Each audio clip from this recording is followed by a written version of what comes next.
Hello friends, welcome to Relate Chemistry. I hope all of you are doing well. So friend, इस video में हम लोग discuss करने वाले हैं जी width of the spectral lines, है ना। Width of the spectral line. तो सबसे पहले हम लोग समझ लेते हैं विड्थ ऑफ स्पेक्ट्रल लाइन को समझने से पहले कि स्पेक्ट्रल लाइन कैसे हमें ऑब्टेन होता है जी, या स्पेक्ट्रल लाइन क्या है। तो जैसे कि हम लोगों को पता है दोस्तों कि जब हम लोग इलेक्ट्रोमैग्नेटिक इलेक्ट्रोमैग्नेटिक रेडिएशन को मैटर में फॉल कराते हैं, है ना, और उससे पहले यहाँ पर स्लिट लगा होता है। ये क्या है, हमारा स्लिट है, और ये हमारा है मैटर, है ना। तो ये स्लिट क्या करता है कि स्पेसिफिक वेवलेंथ वाले लाइट को ही यहाँ से पास होने देता है जी, राइट। उसके बाद ये जो मैटर है हमारे इलेक्ट्रोमैग्नेटिक रेडिएशन को या तो एब्जॉर्ब कर सकता है, या तो एमिट कर सकता है, या फिर रेडिएशन से रिलेटेड और भी फिनोमेना ये शो कर सकता है। उसके बाद हमें रिजल्टेंट यहाँ पर इस तरीके से स्पेक्ट्रल लाइन देखने को मिलता है जी, ये स्पेक्ट्रा देखने को मिलता है। तो ये तो हो गया फ्रेंड स्पेक्ट्रल लाइन या फिर स्पेक्ट्रा का कहानी, है ना। तब ये विड्थ ऑफ स्पेक्ट्रल लाइन क्या चीज़ है। विड्थ यानी कि चौड़ाई होता है एक्चुअल में, विड्थ मतलब होता है चौड़ाई। तो ये स्पेक्ट्रल लाइन में ये चौड़ाई ये क्या चीज़ है। तो देखिए, जब ये स्लिट है, पहले ये यहाँ पर समझिए ये स्लिट है, तो ये एक स्पेसिफिक वेवलेंथ वाले लाइट को ये इस तरीके से पास होने देता है। लेकिन एक्चुअल में अनफॉर्चुनेटली होता क्या है कि इसके आसपास वाले रेंज वाले इलेक्ट्रोमैग्नेटिक रेडिएशन या रेंज वाले लाइट भी इससे इस तरीके से पास हो जाते हैं।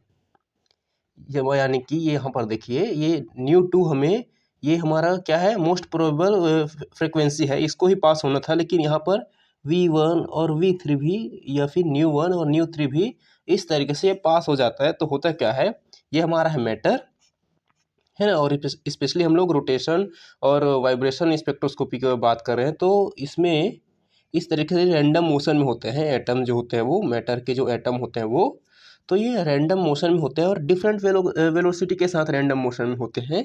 तो ये एक पर्टिकुलर वेवलेंथ वाले लाइट को ही एमिट एब्जॉर्ब करना चाहिए, लेकिन होता क्या है ये रैंडम मोशन में है और इसके वेलोसिटी भी डिफरेंट है। तो ये डिफरेंट डिफरेंट फ्रिक्वेंसी वाले लाइट को ये एब्जॉर्ब कर लेते हैं।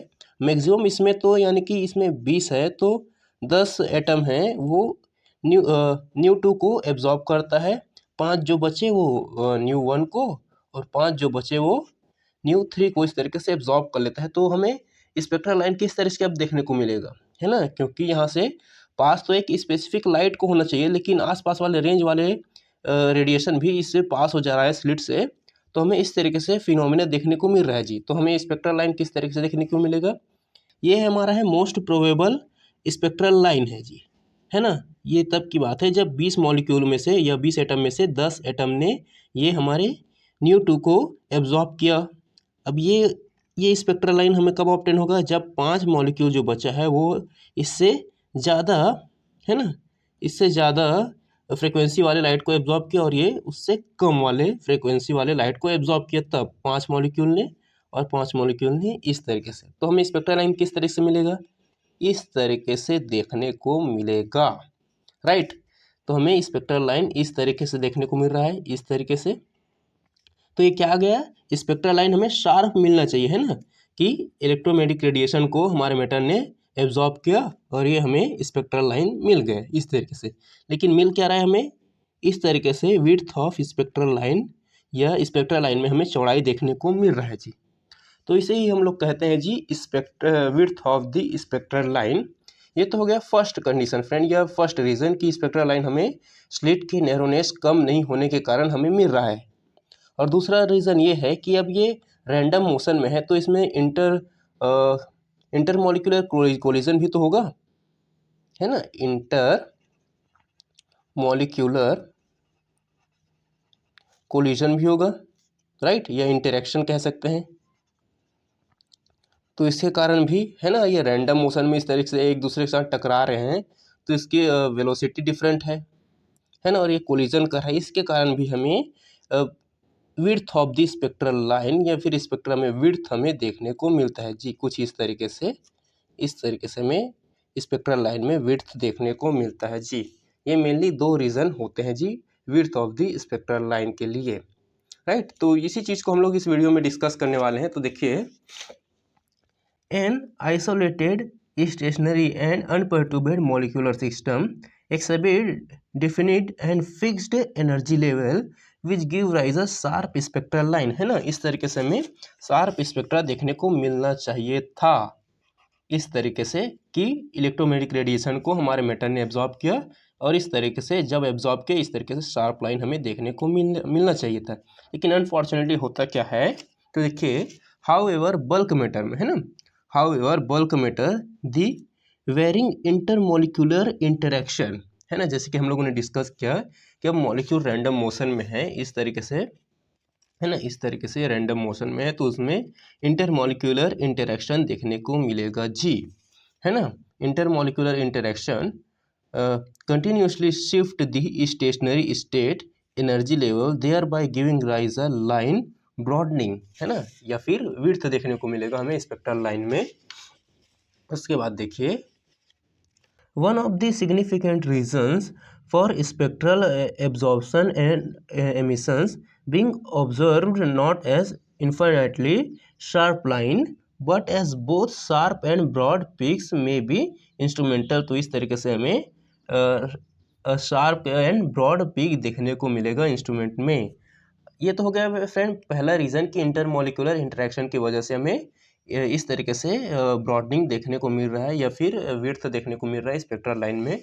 और दूसरा रीज़न जैसे कि हम लोगों ने डिस्कस किया कि स्लिट का नैरोनेस जो है वो कम नहीं होता, इसके कारण हमें देखने को मिलता है, तो इस चीज़ को हम लोग यहाँ पर डिस्कस कर रहे हैं। तो देखिए the mechanical shift in spectrometer are not infinitely narrow, है ना, किसकी बात करें, जो स्लिट है वो इतना नैरो नहीं है, ये इस तरीके से ये स्लिट होता है वो इतना नैरोनेस नहीं होता कि वो एक पर्टिकुलर फ्रिक्वेंसी को ही यहाँ से जाने दे, इसके साथ साथ उसके आसपास वाले रेंज वाले भी इस तरीके से पास हो जाते हैं जी। Narrow and so allow a range of frequency instead of a signal frequency to fall on the detector, this result is blurring of the absorption of emission pattern, है ना, इसकी वजह से हमें देखने को मिलता है जी। ये हो गया दूसरा रीज़न और इंटरमोलिकुलर इंटरेक्शन हो गया फर्स्ट रीज़न। तो इसके वजह से हमें width of the spectral line हमें देखने को मिलता है। लेकिन ऐसा नहीं है कि इसको हम लोग फिक्स नहीं कर सकते, इसके रेजोल्यूशन पावर को भी हम लोग इंक्रीज़ करके या स्लिट में थोड़ा सा मॉडिफिकेशन करके हम लोग इस विड्थ ऑफ स्पेक्ट्रल लाइन को हम लोग कम कर सकते हैं जी। तो ये हो गया friend width of spectral line. इसके बाद देखिए कौन कौन से ऐसे फैक्टर्स होते हैं जो कि हमारे विड्थ ऑफ स्पेक्ट्रल लाइन को ये अफेक्ट करते हैं जी। तो हम लोग देख लेते हैं factor contributing to band width in vibrational and rotational spectra. तो फर्स्ट रीज़न है फ्रेंड इसमें अनसर्टेनिटी, है ना, तो अनसर्टेनिटी की वजह से भी हमें बैंड विड्थ में कमी या ज़्यादा इसमें देखने को मिलता है, यानी कि ये फैक्टर है वो कंट्रीब्यूट करते हैं, है ना, ये फैक्टर अफेक्ट करते हैं नेचुरल लाइन विड्थ को। तो देखिए uncertainty relation and natural line width, है ना, तो विड्थ ऑफ द बैंड, है ना, the width of the band is called natural band width, the width of the band is called natural band width and is defined as the width of the band at half of its height. कहने का मतलब ये है जैसे कि यहाँ पर देखिए ये हो गया हमारा स्पेक्ट्रल लाइन, तो इसे हम लोग मापते कहाँ से हैं या देखते कहाँ से हैं, इस तरीके से इसके हाफ से, है ना, इसके आधे इस तरीके से हम लोग नापते हैं कि कितना इसका चौड़ाई है, जो ये स्पेक्ट्रल लाइन है उसका, है ना, कितना विड्थ है इसके हाफ से, है ना, आधे दूरी से इसके मापते हैं जी, इस तरीके से, जिसे हम लोग हाफ ई मैक्स के नाम से इस तरीके से ये शो करते हैं। ये हो गया। उसके बाद देखिए the natural line width or lifetime broadening of a spectral line can be determined by Heisenberg uncertainty principle। हम लोग इसे डिफाइन कर सकते हैं जी हाइसेनबर्ग अनसर्टेनिटी प्रिंसिपल की मदद से। तो अनसर्टेनिटी प्रिंसिपल क्या कहता है कि मोमेंटम और पोजीशन को हम लोग एक साथ डिफाइन नहीं कर सकते दोस्तों, एक साथ बता नहीं सकते। अगर हम लोग मोमेंटम को बताने चलेंगे तो हमारा पोजीशन में कहीं ना कहीं अनसर्टेनिटी आ जाएगा, और पोजीशन को हम लोग अगर बताना चाहे तो इसके मोमेंटम को हम लोग बताने में कहीं ना कहीं हम लोग गलती कर देंगे जी। ये होता है हमारा Heisenberg uncertainty principle for momentum and position. अब इसी को हम लोग दूसरे फॉर्म में लिख सकते हैं जब हम लोगों को विड्थ ऑफ स्पेक्ट्रल लाइन को डिफाइन करना है तो Heisenberg uncertainty principle for natural line width या फिर लाइफ टाइम ब्रॉडनिंग के हम लोग इस तरीके से मॉडिफाई या दूसरे फॉर्म में लिख सकते हैं कि जो हमारा एब्जॉर्प्शन एनर्जी है और टाइम है, इसको हम लोग अगर एक साथ डिफाइन करने चले तो हम लोग नहीं कर सकते। अगर हम लोग टाइम को बताने चलेंगे तो इसके एब्जॉर्प्शन एनर्जी में हम लोग कहीं ना कहीं बताने में गलती कर देंगे, और एब्जॉर्प्शन एनर्जी को बताने चलेंगे तो कहीं ना कहीं हम लोग इसके टाइम में बताने में गलती कर देंगे। कहने का मतलब ये है, यहाँ पर देखिए, अच्छा यहाँ पर देखिए, ये हमारा दोस्तों कोई एटम है, इसमें जब हम लोग इलेक्ट्रोमैग्नेटिक रेडिएशन को फॉल कराते हैं तो ये एनर्जी को एब्जॉर्ब करता है ना, एनर्जी को एब्जॉर्ब करता है। उसके बाद ये लोअर एनर्जी स्टेट से हायर स्टेट में ये जंप करता है, और वहाँ पर रहता है ये जी 10⁻⁻8 सेकेंड तक ये रहता है, इस तरीके से, राइट। तो कहने का मतलब ये है कि हम लोग कितना एनर्जी दिए हैं इसको एब्जॉर्प्शन के लिए, उसको हम लोग अगर डिफाइन करने चले तो कहीं ना कहीं हम लोग इसके टाइम बताने में गलती कर देंगे कि वो कितने समय तक वो एक्साइटेड स्टेट में रहा है। और अगर हम लोग ये टाइम बताएं तो इसके एब्जॉर्प्शन एनर्जी को हम लोग बताने में कहीं ना कहीं गलती कर रहे हैं, क्योंकि ये टाइम बहुत कम है, 10⁻⁻8 सेकेंड तक है। तो इसकी वजह से हमें विड्थ ऑफ स्पेक्ट्रल लाइन में कहीं ना कहीं चेंजेस देखने को मिलता है जी, है ना। सिग्नल के विड्थ में हमें चेंजेस देखने को मिलता है कि हम लोग एक साथ इसे डिफाइन नहीं कर सकते। इसलिए यही चीज़ यहाँ पर है कि देखिए, according to the uncertainty principle, if, है ना, यदि if a system exist in a state for a finite time, ये हमारा टाइम है delta T, then the energy of that state will be uncertain, है ना, energy will be uncertain to an extent delta E. जैसे कि यहाँ पर देखिए, तो हम लोग फ्रेंड इस इक्वेशन के जरिए से भी हम लोग इसे समझ सकते हैं। तो देखिए, del E into del T greater than और इज इक्वल टू h/2, ये बराबर होता है दोस्तों h/4 पाई के बराबर होता है। और ये जो h/4 पाई होता है वो 10⁻⁻14 जूल सेकेंड के बराबर होता है, जहाँ पर h जो होता है दोस्तों हमारा प्लैंक कांस्टेंट होता है। तो यहाँ पर देखिए फ्रेंड, हम लोग एनर्जी और टाइम को किस तरीके से या उनमें अनसर्टेनिटी को किस तरीके से निकाल सकते हैं। तो देखिए, हम लोग यहाँ पर फर्स्ट हम लोग देख रहे हैं कि हम लोग एनर्जी में अनसर्टेनिटी को हम लोग कैसे निकाल सकते हैं। तो देखिए, delta E into delta T, ये इज इक्वल टू होता है 10⁻⁻14 जूल सेकेंड के बराबर होता है जी, इस तरीके से। और यहाँ पर देखिए, delta E is equal to होता है h/4 पाई/4t के बराबर होता है, और h/4 pi is equal to होता है 10⁻⁻14 जूल सेकेंड इसमें होता है। और ये क्या है, ये जब हम लोग एनर्जी देते हैं तो ये जो इलेक्ट्रॉन है वो इतने टाइम तक 10⁻⁸ सेकेंड तक ये एक्साइटेड स्टेट में रहता है, ये वो वैल्यू है, राइट। उसके बाद हम लोगों ने यहाँ पर ये डिवीजन में था, इसको हम लोग मल्टीप्लिकेशन में शिफ्ट किए। उसके बाद इसमें जो स्क्वायर है उसको हम लोगों ने सिंपली माइनस कर दिया, तो हमें 10⁻⁻26 जूल सेकेंड देखने को मिला। ये हमारा एनर्जी में अनसर्टेनिटी था। अब इसके बाद यहाँ पर देखिए दोस्तों कि हम लोग अनसर्टेनिटी इन फ्रिक्वेंसी हम लोग किस तरीके से निकाल सकते हैं। और हमें पता है del E is equal to होता है एच न्यू होता है, तो हमें फ्रिक्वेंसी के टर्म में निकालना है। तो हम लोगों ने यहाँ पर डेल न्यू लिख दिया, उसके बाद is equal to del E upon H यहाँ पर लिख दिया इस तरीके से। और इसका वैल्यू कितना होता है डेल ई का, यहाँ पर है ना, ये डेल ई का ये वैल्यू है 10⁻⁻26 जूल सेकेंड होता है। और इसका कितना वैल्यू होता है प्लैंक कांस्टेंट का, 6.626 इंटू 10⁻⁻14 जूल सेकेंड इसका वैल्यू होता है। तो हम लोगों ने सिंपली यहाँ पर 10⁻⁻14 को लिखा है। अब यहाँ पर फ्रेंड हम लोग सिंपली यहाँ पर डिवीजन को हम लोगों ने मल्टीप्लिकेशन में इस तरीके से शिफ्ट कर दिया। तो ये क्या क्या था, ये माइनस में था वो प्लस में चला गया, ठीक। उसके बाद हम लोगों ने यहाँ पर माइनस कर दिया, तो यहाँ पर ये बड़ा संख्या कौन सा है, इसमें 34 है, तो इसका ये पॉजिटिव साइन यहाँ पर आ गया। और कितना बचा 10⁻+8 जूल सेकेंड यहाँ पर बचा। और ये क्या है, ये हमारा अनसर्टेनिटी इन फ्रिक्वेंसी है। इस तरीके से हम लोग अनसर्टेनिटी निकाल सकते हैं जी। उसके बाद देखिए, hence the width of a spectral line is inversely proportional to the life time of absorbing system. तो इस तरीके से हम लोगों को समझ में आ गया कि जो हमारा width of the spectral line है वो इनवर्सली प्रोपोर्शनल होता है life time of absorption energy के, राइट। उसके बाद यहाँ पर ध्यान दीजिए, The uncertainty is extremely small in comparison with the usual radiation frequency of electronic transition. So the natural line width is quite negligible, है ना, quite negligible in comparison to that caused by other type of broadening, है ना। तो इससे जो ये जो uncertainty है, इसकी वजह से जो हमें नेचुरल लाइन विड्थ में इस तरह से ब्रॉडनिंग या विड्थ देखने को मिलता है, ये क्वाइट नेग्लिजिबल होता है। ये जो फैक्टर है इतना ये कंट्रीब्यूट नहीं करता इसको अफेक्ट करने में, है ना। होता है, इससे अफेक्ट होता है, जो हमारा स्पेक्ट्रल लाइन का विड्थ जो है वो अफेक्ट होता है, लेकिन इतना नहीं होता है ना, क्वाइट नेग्लिजिबल होता है in comparison to that caused by other type of broadening या फिर विड्थ, है ना, विड्थ ऑफ स्पेक्ट्रल लाइन। अब सेकंड है जी हमारा है कोलिजन ब्रॉडनिंग। फर्स्ट था फ्रेंड हमारा अनसर्टेनिटी, तो उसकी वजह से कुछ खास चेंजेस देखने को नहीं मिलता विड्थ ऑफ स्पेक्ट्रल लाइन में। अब सेकंड है हमारा है कोलिजन ब्रॉडनिंग, तो देखते हैं कि इसमें इसकी वजह से हमें नेचुरल लाइन विड्थ में किस तरीके से चेंजेस देखने को मिलता है।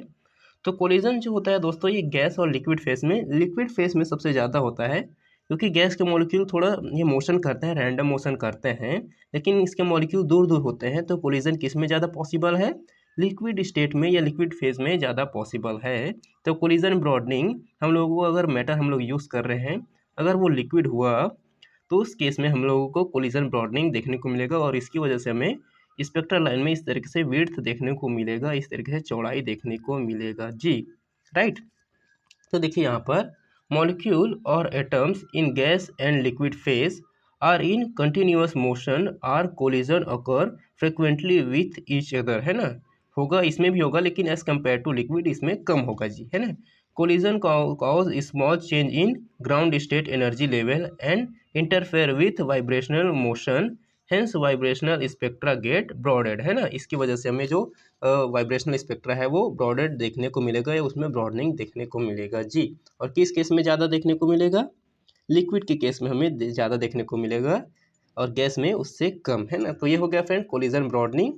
इसके बाद हम लोग देखते हैं थर्ड जी, दैट इज ड्रॉपलर ब्रॉडनिंग, है ना। ड्रॉपलर ब्रॉडनिंग, जिसे हमारे ऑस्ट्रियन फिजिस्ट क्रिस्टियन ड्रॉपलर ने 1842 में प्रपोज्ड किया था, इस ड्रॉपलर ब्रॉडनिंग को जी।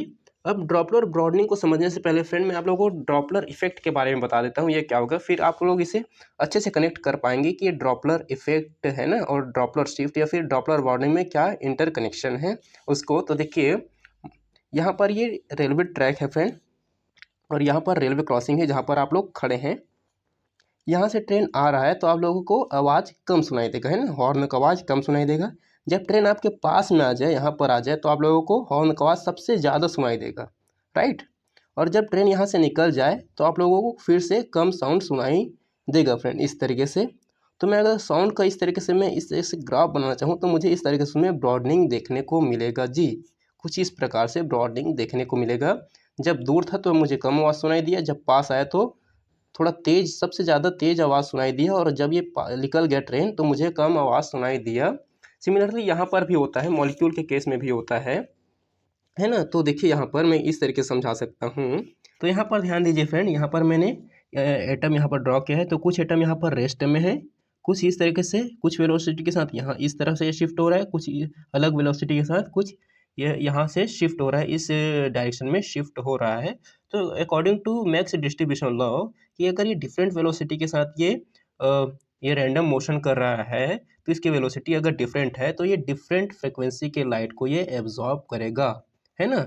और जैसे कि हम लोगों ने पहले डिस्कस किया कि मान लीजिए यहाँ पर 20 मॉलिक्यूल है, तो 10 अलग वेलोसिटी के साथ है, तो ये अलग फ्रिक्वेंसी वाले लाइट को ये एब्जॉर्ब करेगा। मान लीजिए ν2 को एब्जॉर्ब कर रहा है, 5 ν1 को, और 5 ν3 को एब्जॉर्ब कर रहा है। तो हमें इस तरीके से ब्रॉडनिंग देखने को मिलेगा। ये मोस्ट प्रोबेबल ये सिग्नल हो गया, है ना, मोस्ट प्रोबेबल ये स्पेक्ट्रल लाइन हो गया, ये कम और ये ज़्यादा, कुछ इस प्रकार से। तो हमें इस तरीके से ब्रॉडनिंग देखने को मिलेगा जी सिग्नल में जी, राइट।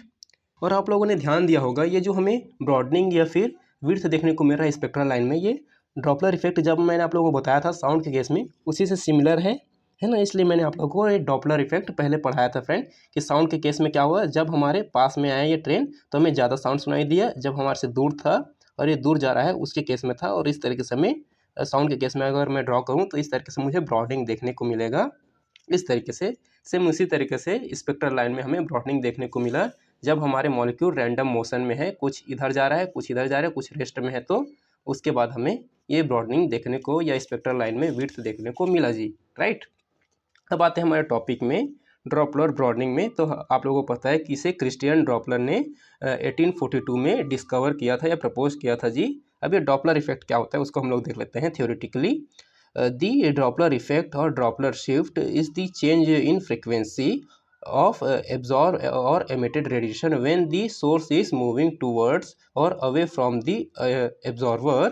अब यहाँ पर ध्यान दीजिए, it is observed in case of gaseous samples as the molecule of a gases are in a state of continuous random motion।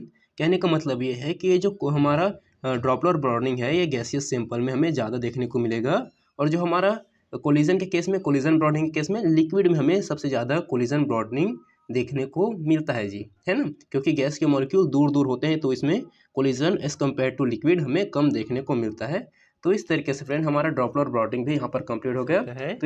तो ये था फ्रेंड हमारा width of spectral line and factor contributing to the width of spectral line, specially rotational and vibrational spectra के case में। So I hope ये video आप लोगों को पसंद आया होगा। So don't forget like, share and subscribe friend, and अपने फ्रेंड सर्कल में वीडियो को जरूर से शेयर कीजिएगा friends. Thank you friends, thank you for watching.